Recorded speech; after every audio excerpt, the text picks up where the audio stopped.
ప్రేమించటానికి, ప్రేమించబడటానికి గురువు సాన్నిధ్యం చాలా అవసరం.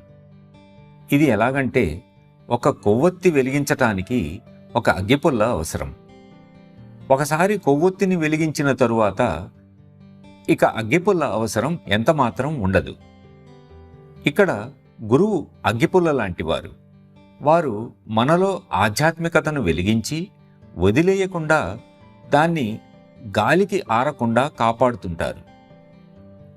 ఒకసారి మనం పూర్తిగా వెలగటం ప్రారంభించగానే, ఇదిగో నా పని పూర్తయింది, ఇక నువ్వు నీ పని పూర్తి చెయ్యి అని అంటారు.